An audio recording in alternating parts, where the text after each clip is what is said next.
Alert, we've been telling you China has this massive edge on rare earth minerals and materials. As I reported at the top of the hour, controls nearly 90% of the world's processing and produces about 70% of global supply. The U.S., by contrast, handles around 12%. Beijing has shown it is more than willing to weaponize their dominance using export restrictions as a strategic trade lever against the West. Why does this matter? We don't just assume everybody knows what rare earth minerals are. Rare earth minerals are the building blocks of modern technology, essential for products ranging from high-performance drones to motors to robots, lasers, stealth aircraft, and submarines. Now, despite the name, rare earths are not exactly rare.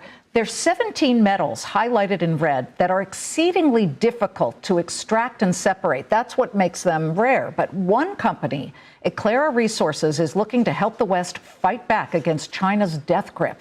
Friday, alongside the governor of Louisiana, Jeff Landry, the Rare Earths Refining Company announced that it is building the first heavy rare earth separation facility in the U.S. This is a $277 million project in Lake Charles, Louisiana, and it'll be part of its mine-to-magnet strategy, connecting Eclaira's iconic clay deposits in Brazil and Chile to this Louisiana plant. Eclaira CEO Ramon Barua Costa joins me now from Sao Paulo, Brazil, in a Fox Business exclusive.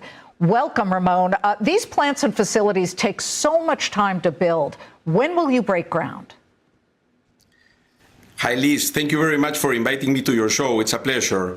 Look, you're right. No, these plants take quite a bit to build, but most importantly, they take a little bit to ramp up because they require a very specific chemical equilibrium. So we have started already to build a pilot plant at Virginia Tech. We have partnered with one of the best engineering universities in the U.S. in order to accomplish this complicated feat. But in the case of Louisiana, we're going to be breaking ground in the second half of next year.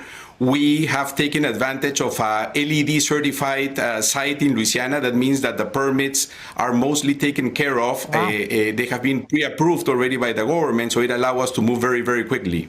The Louisiana state government has been very eager to get you here. And in fact, they provided about $46.5 million in tax incentives and grants.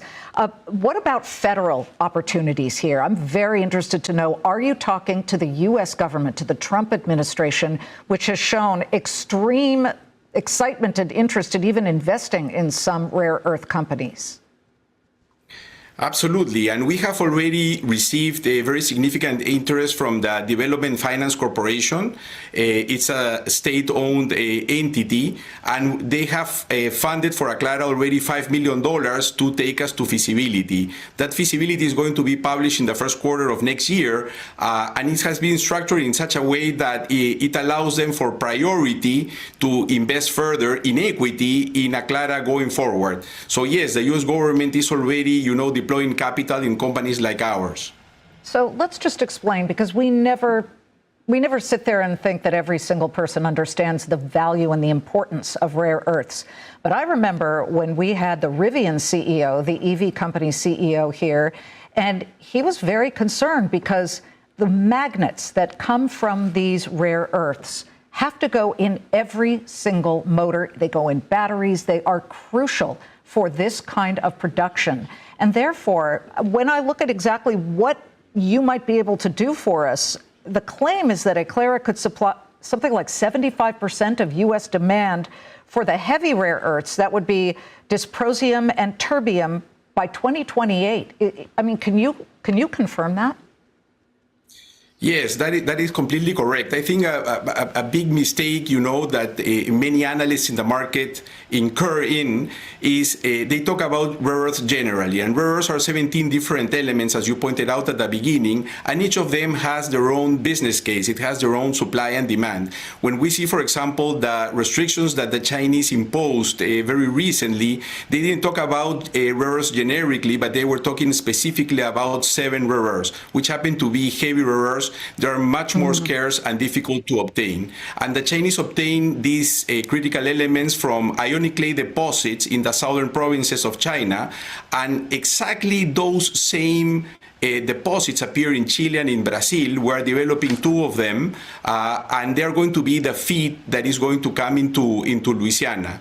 Now, the production from these mines is going to be quite material. We expect to be able to supply 75% of the heavy rare earths that are going to be required by the EV industry, together, of course, with other applications like drones and wind turbines. But as we see the advent of robotics, robotics is going to change the game completely. You know, yes. The demand from that industry could be quite substantial. Jensen Huang of NVIDIA told us, he said, robotics are definitely the next step when it comes to artificial intelligence and beyond that. Ramon, what I think is really critical here is that Scott Bessent, the Treasury Secretary, basically said that if China is going to be an unreliable partner when it comes to exporting these rare earths, then basically the world will have to decouple from China. You are going to be key for that. Beijing is doing what maybe we might do if we had something that the rest of the world wanted. Does any of that keep you up at night? Well, definitely, no, definitely. I think China is a formidable competitor, no, and we're going to try to compete with them. Mm-hmm. I think that the difference of our product is going to be the emphasis on sustainability, both from an environmental and social standpoint. We're going to have a product that probably is not necessarily going to compete in price with China, but you gave a very important word, no? What these industries require is reliability. I don't think that we're going to be, of course, able to replace China. On the contrary, we're going to be competing with them. We're going to be an alternative with them. And I see that the industry going forward is going to be looking for having at least more than one supplier, no? And we want to be that alternative. Well, you're going to be spending a lot of time in Louisiana, so get ready to embrace jambalaya and gumbo, the big dishes there. Thank you very much, Ramon, and please come to visit us in New York. Or we'll come down there. I want to see this thing once you break ground. You are invited. We have a pilot plant, as I mentioned, in Virginia Tech. Is going to be in operation at the end of the year, so happy to host you there. Fantastic. Thank you.